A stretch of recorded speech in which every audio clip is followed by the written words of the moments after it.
Hello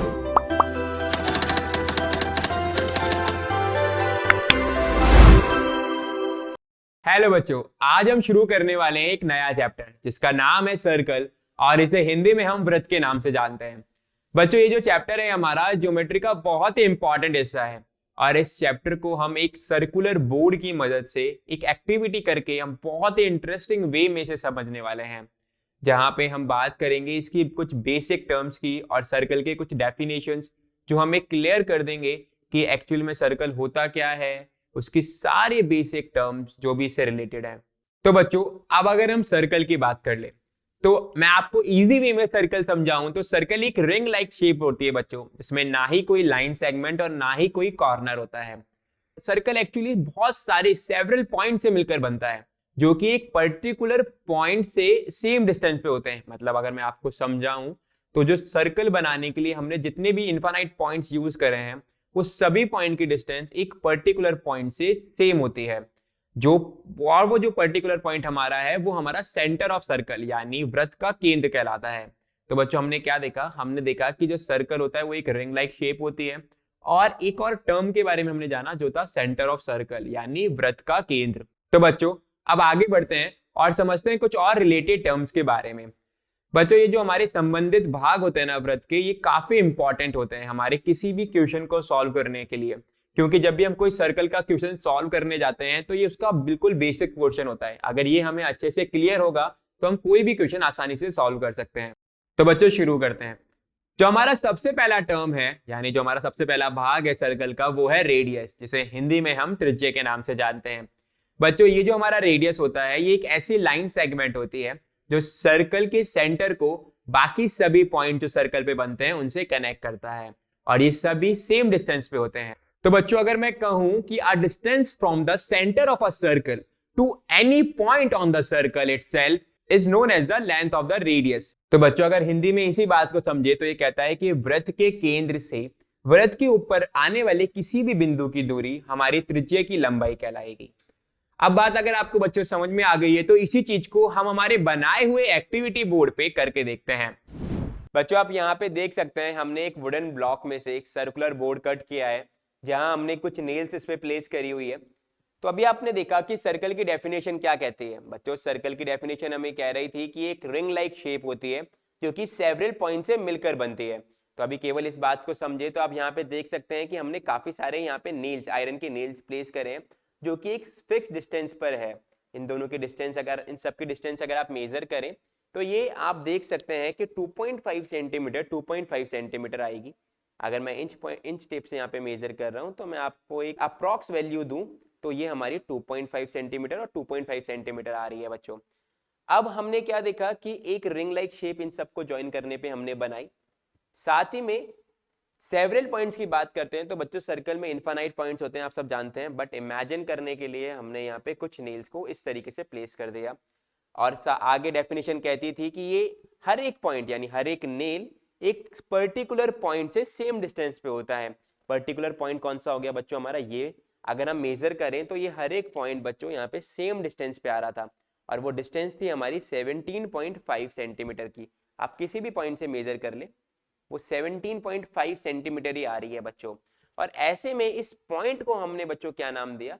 circle का centre यानी वृत्त का केंद्र बोला हमने। तो बच्चों, अब रेडियस यानी त्रिज्या को हम इस एक्टिविटी बोर्ड पे अपने हाथों से करके देखेंगे। बच्चों, अब मैंने आपको बताया था कि रेडियस क्या होता है। रेडियस हमारा एक ऐसी लाइन सेगमेंट है जो सर्कल के हर एक पॉइंट को सेंटर से कनेक्ट करती है। यहाँ पे जब हम बोल रहे हैं कि हर एक पॉइंट, तो ये सभी नेल्स जो हमने यहाँ पे प्लेस किए हैं वो हमारे सर्कल के सभी पॉइंट है और ये हमारा सेंटर है। अब इन्हीं पॉइंट्स को मैं लाइन सेगमेंट यानी इस रबर बैंड की मदद से सेंटर से कनेक्ट करूंगा। जब आप देखेंगे मैं इसको सेंटर से कनेक्ट कर रहा हूं तो इनके बीच की जो डिस्टेंस आ रही है वो हमारी 17.5 सेंटीमीटर आ रही थी। और इसी प्रकार जब बाकी किसी भी पॉइंट पे मैं इस रेडियस को फॉर्म करता हूं यानी एक लाइन सेगमेंट फॉर्म करता हूं जिसका नाम रेडियस है, तो उसकी डिस्टेंस भी हमारी 17.5 सेंटीमीटर आ रही थी। तो हमने क्या कहा कि रेडियस एक ऐसी लाइन सेगमेंट होती है जिसको सर्कल के किसी भी पॉइंट से सेंटर पे जब कनेक्ट करते हैं तो वह हमें एक सेम डिस्टेंस देती है। तो बच्चों, अब अगली टर्म है हमारी डायमीटर, जिसे हिंदी में हम व्यास के नाम से जानते हैं। अगर मैं आपको डायमीटर को समझाऊं तो बच्चों ये ऐसी लाइन सेगमेंट है जिसके दोनों एंड पॉइंट सर्कल पे ही लाई करते हैं और ये सभी लाइंस हमारी सेंटर से होती हुई निकलती है, यानी सेंटर से पास होती हुई निकलती है। तो बच्चों अगर मैं कहूं कि a line segment having its both and points on a circle and its length is equal to twice of radius then it is known as diameter। तो बच्चों इसे हिंदी में हम कुछ इस तरीके से कहेंगे कि एक ऐसी रेखा जिसके दोनों सिरे वृत्त के ऊपर होते हैं और जिसकी लंबाई हमारी त्रिज्या की दोगुनी होती है, तो ऐसी रेखा को हम व्यास के नाम से जानते हैं। तो बच्चों अब डायमीटर को हम इस एक्टिविटी बोर्ड पे अपने हाथों से बना के देखते हैं। डायमीटर जिसे हिंदी में हम व्यास के नाम से जानते हैं, ये एक ऐसी लाइन सेगमेंट होती है जिसके दोनों एंड पॉइंट सर्कल पे ही होते हैं और ये सभी लाइन सेंटर से पास होके निकलती है। जैसा कि मैंने कहा कि एक ऐसी लाइन जिसके दोनों एंड पॉइंट सर्कल पे होते हैं, तो मैं इस रबर बैंड की मदद से वैसी एक लाइन बनाता हूं। तो मैंने क्या किया, एक पॉइंट पहले यहाँ पे, यानी से आप चाहे तो स्टार्टिंग पॉइंट कह लीजिए, इस पॉइंट को मैंने सेंटर से पास होते हुए सर्कल के एक पॉइंट पे ज्वाइन कराया। तो अभी हम देख सकते हैं कि दोनों एंड पॉइंट हमारे सर्कल पे ही आ रहे हैं और ये रबर बैंड हमारा सेंटर से पास होके निकला। तो ये एक ऐसी लाइन सेगमेंट हमारी क्या कहलाई, डायामीटर कहलाई। अब मजे की बात ये है बच्चों, जब मैं डायामीटर को मेजर करता हूं तो इसकी वैल्यू मेरी 35 सेंटीमीटर आ रही थी, जो कि रेडियस की जस्ट डबल थी। अब रेडियस की डबल कैसे हुई बच्चों, वो इस प्रकार हुई कि आप देख सकते हैं जब भी मैं डायामीटर कंस्ट्रक्ट करता हूं तो एक रेडियस इस पॉइंट से और एक रेडियस मेरा इस पॉइंट से बनता है। तो ऐसे में हमारा डायामीटर ट्वाइस ऑफ रेडियस कहलाता है। अब अगला टर्म है बच्चों हमारा कॉर्ड, जिसे हिंदी में हम जीवा के नाम से जानते हैं। बच्चों सेम सा होता है डायामीटर की तरह, ये भी एक हमारी ऐसी लाइन सेगमेंट होती है जिसके दोनों एंड पॉइंट्स हमारे सर्कल के ऊपर ही होते हैं। अब सवाल उठता है कि कॉर्ड और डायामीटर में फिर डिफरेंस क्या हुआ। बच्चों जो हमारी डायामीटर होती है उसे हम लॉन्गेस्ट कॉर्ड कहते हैं, जो कि सेंटर से होके पास होती है। परंतु जो हमारी कॉर्ड होती है, डायमीटर के अलावा बाकी कोई भी अगर हमारी कॉर्ड बनेगी तो वो कभी हमारी सेंटर से होकर पास नहीं करती है। तो बच्चों अगर मैं कहूं कि a line segment having a both the end points on the circle is known as chord and our diameter is the longest chord। तो बच्चों जैसे हिंदी में अगर हम कहें तो हिंदी में हम कह सकते हैं कि एक ऐसी रेखाखंड जिसके दोनों सिरे वृत्त पर होते हैं, तो ये रेखाखंड हमारी जीवा कहलाती है। और जो हमारा व्यास होती है, यानी जो हमारी व्यास होती है बच्चों, वो हमारी सबसे लंबी जीवा होती है। आइए देखते हैं इन सभी चीजों को हम एक्टिविटी बोर्ड पे। तो बच्चों अब कॉर्ड को हम इस एक्टिविटी बोर्ड पे अपने हाथों से बना के देखते हैं। और जो सबसे बड़ी दिक्कत बच्चों को आती है कि डायमीटर और कॉर्ड में क्या डिफरेंस है, वो भी इस एक्टिविटी बोर्ड पे हम अपने हाथों से करके देखेंगे। बच्चों अगर कॉर्ड को यानी जीवा को मैं देखूं तो ये एक ऐसी लाइन सेगमेंट होती है जिसके दोनों एंड पॉइंट सर्कल पे होते हैं। अगर मैं वैसी लाइन सेगमेंट बनाऊं तो मैं इस रबर बैंड की मदद से बना सकता हूं कि एक ऐसी लाइन सेगमेंट जिसके दोनों एंड पॉइंट हमारे सर्कल पे हैं।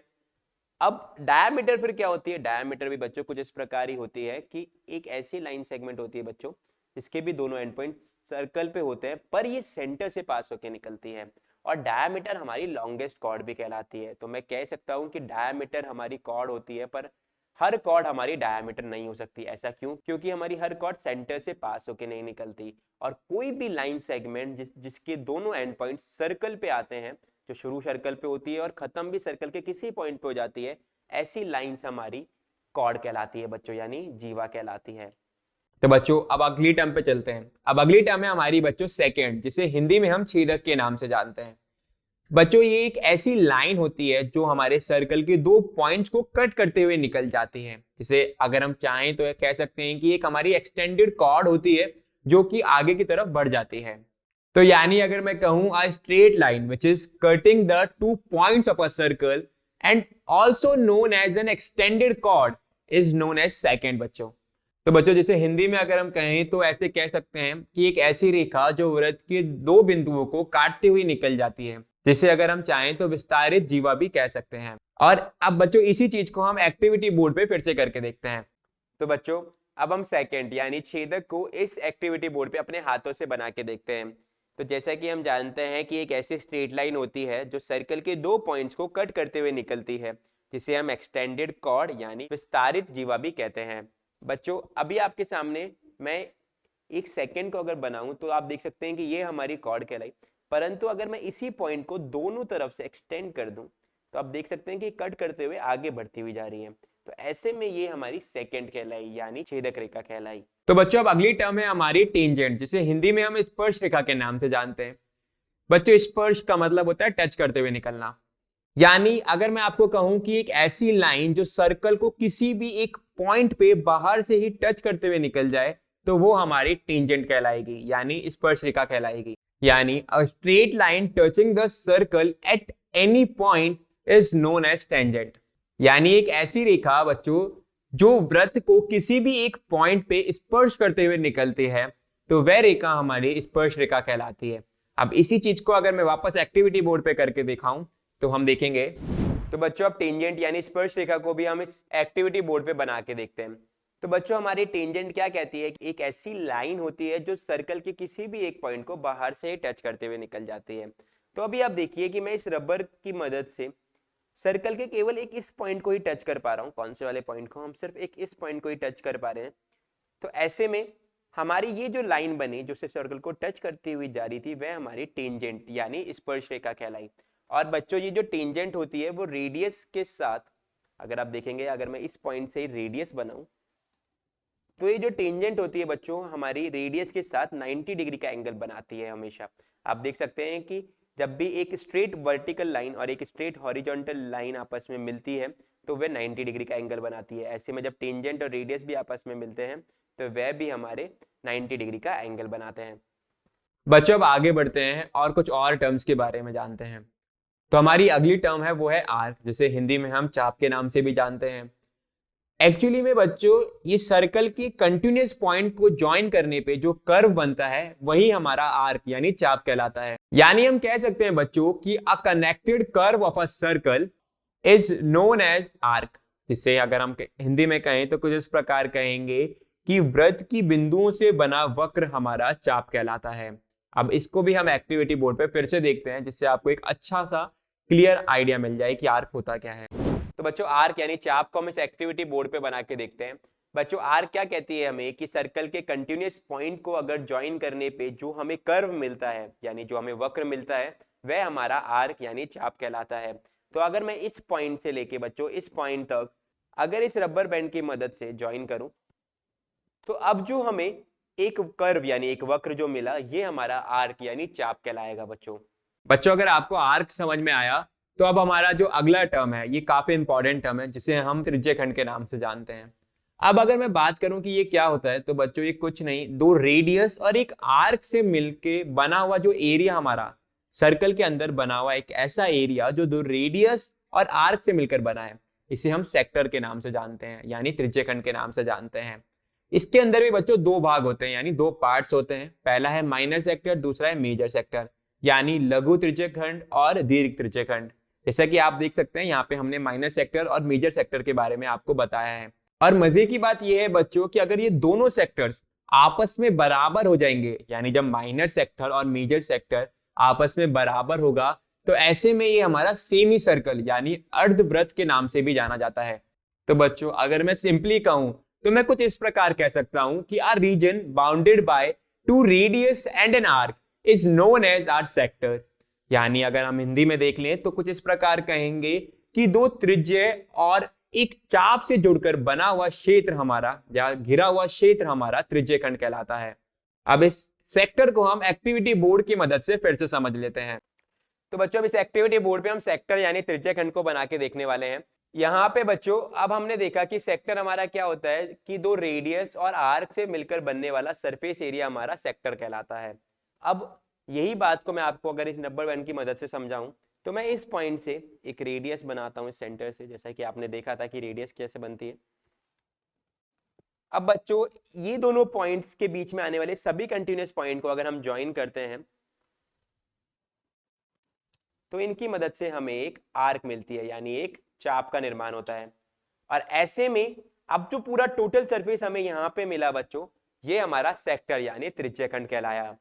मजे की बात यह है बच्चों क्या हम सिर्फ इस आर्क को इन दोनों पॉइंट से इसी तरीके से ज्वाइन कर सकते थे? नहीं बच्चों, अगर हम चाहते तो इन दोनों पॉइंट को बाहर से भी एक आर्क बना सकते हैं कुछ इस प्रकार।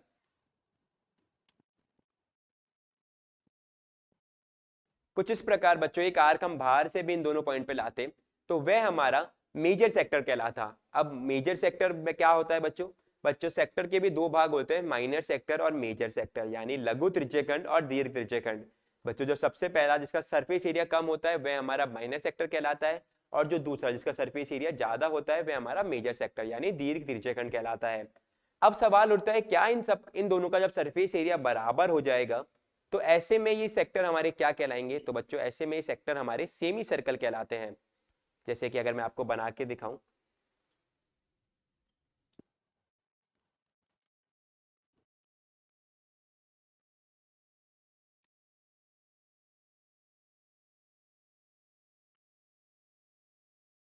तो ऐसे में बच्चों भी आप देख सकते हैं कि यहाँ पे ये दोनों सरफेस एरिया हमारे सेम है, यानी इन दोनों सेक्टर का एरिया हमारा सेम आ रहा है। ऐसे में ये हमारे सेमी सर्कल कहलाते हैं बच्चों। क्या कहलाते हैं? सेमी सर्कल, जिसे हिंदी में हम अर्धवृत्त के नाम से जानते हैं। तो बच्चों आपको सेक्टर अगर समझ में आया तो अब अगला टर्म जो हमारा आखिरी टर्म है इस वीडियो के अंदर वो है हमारा सेगमेंट, यानी जिसे हिंदी में हम खंड के नाम से जानते हैं। अगर मैं आपको सेगमेंट के बारे में समझाऊं तो बच्चों एक ये कॉर्ड, कोई भी अगर हम एक कॉर्ड लें और उस कॉर्ड के एंड पॉइंट्स को ज्वाइन करती हुई हमारी आर्क जो होती है वो एक सेगमेंट का निर्माण करती है। सेगमेंट के अंदर भी दो भाग होते हैं बच्चों, माइनर सेगमेंट और मेजर सेगमेंट, यानी लघु खंड और दीर्घ खंड, यही दो भाग होते हैं। परंतु हमें जो बहुत इंपॉर्टेंट बात ध्यान रखने की इसमें वो है कि जो हमारा सेगमेंट होता है वो कभी भी सर्कल के सेंटर पे नहीं बनता है। जैसे कि आपने देखा था कि जो सेक्टर था अगर वो सेंटर पे बने, जिसमें माइनर सेक्टर और मेजर सेक्टर दोनों आपस में बराबर हो, तो ऐसे में वो सेमी सर्कल कहला रहे थे, यानी अर्धवृत्त कहला रहे थे। परंतु जब सेगमेंट ऐसा करते हैं तो वो हमारे सेक्टर बन जाते हैं। तो हम क्या ध्यान रखेंगे कि हमारा सेगमेंट कभी भी सेंटर से होकर नहीं निकलता है। तो बच्चों इसे भी अगर हम सिंपली डेफिनेशन के हिसाब से देख लें तो a region bounded by a chord and an arc joining the end points of a chord is known as segment. जिसे हिंदी में हम कुछ इस प्रकार से कहेंगे बच्चों कि एक ऐसा क्षेत्र जो जीवा और जीवा की अंत बिंदु को जोड़ता हुआ चाप की मदद से बनता है वह हमारा खंड कहलाता है। अब आपको अगर सेगमेंट समझ में आया तो इसको भी हम लास्ट में एक्टिविटी बोर्ड पे देख लेते हैं और इस वीडियो को यहीं पे सम अप करते हैं। फिर बच्चों अब अगला टर्म है हमारा सेगमेंट यानी खंड, जिसे भी हम इस एक्टिविटी बोर्ड पे करके देखने वाले हैं। हमने देखा कि सेगमेंट क्या होता है। सेगमेंट एक ऐसा सरफेस होता है सर्कल के अंदर जो कॉर्ड और आर्क की मदद से मिलकर बनता है। तो इसी चीज को अगर मैं रबर बैंड से बना के दिखाऊं तो सबसे पहले मैं एक कॉर्ड का निर्माण करता हूं। तो यहाँ पे मैंने एक कॉर्ड का निर्माण किया बच्चों, और इन दोनों पॉइंट्स को, यानी इस पॉइंट को और इस पॉइंट को ज्वाइन करने वाली हमारी आर्क एक सरफेस का निर्माण कर रही है। वह सरफेस हमारा क्या कहला रहा है बच्चों? सेगमेंट कहला रहा है, यानी खंड कहला रहा है। तो बच्चों जैसा कि हमने सेक्टर में देखा था कि अगर इन दोनों पॉइंट्स को हम पीछे की तरफ से ज्वाइन कराते हैं आर्क से तो वह हमारा मेजर सेक्टर कहलाता था, यानी दीर्घ त्रिज्यखंड कहलाता था। इसी प्रकार जब इन दोनों पॉइंट को मैं सेगमेंट में भी ज्वाइन कराता हूं तो वह भी मेरा दीर्घ खंड कहलाता है, जिसे हम मेजर सेक्टर के नाम से जानते हैं। तो ऐसे में हमने बच्चों क्या देखा कि सेगमेंट के अंदर भी दो पार्ट होते हैं, माइनर सेगमेंट और मेजर सेगमेंट, यानी लघु खंड और दीर्घ खंड। अब सवाल ये उठता है बच्चों, जैसे सेक्टर में वो सेंटर से पास होकर निकलता है तो दोनों के सरफेस एरिया बराबर हो जाते हैं। तो अगर हम कॉर्ड यानी जो लॉन्गेस्ट कॉर्ड होती है हमारी डायामीटर, उसको ज्वाइन कराए अगर हम आर्क की मदद से, तो क्या ये दोनों का एरिया भी आपस में बराबर हो जाएगा और क्या ये भी हमारे सेमी सर्कल कहलाएंगे? तो बच्चों वो दोनों बात सेम होती है। तो इसमें हम ये कह देते हैं कि सेगमेंट कभी भी सेंटर से पास होके नहीं निकलता, वो केवल कॉर्ड की मदद से, ऐसी कॉर्ड जो सेंटर से होके नहीं निकलती उनकी मदद से बनता है। तो बच्चों मजा आया इस वीडियो में? तो हमने आज क्या देखा बच्चों? हमने देखा कि सर्कल क्या होता है और उससे रिलेटेड टर्म, जो बेसिक टर्म्स होती हैं जो हमें पता रहनी चाहिए, उन सब के बारे में आज हमने पढ़ा। अब अगले वीडियो में बच्चों, मेरे अगला वीडियो जो है वो सर्कल की उन सभी थ्योरम्स को हम इस एक्टिविटी बोर्ड पे ही प्रूव करके दिखाएंगे आपको। अगर आपको बच्चों इस वीडियो से रिलेटेड कोई भी डाउट है तो आप मुझे कमेंट सेक्शन में मेंशन कर सकते हैं। मैं आपके हर एक डाउट पे आपको जवाब दूंगा और आपका हर एक डाउट सॉल्व करने की पूरी कोशिश करूंगा। थैंक यू बच्चों।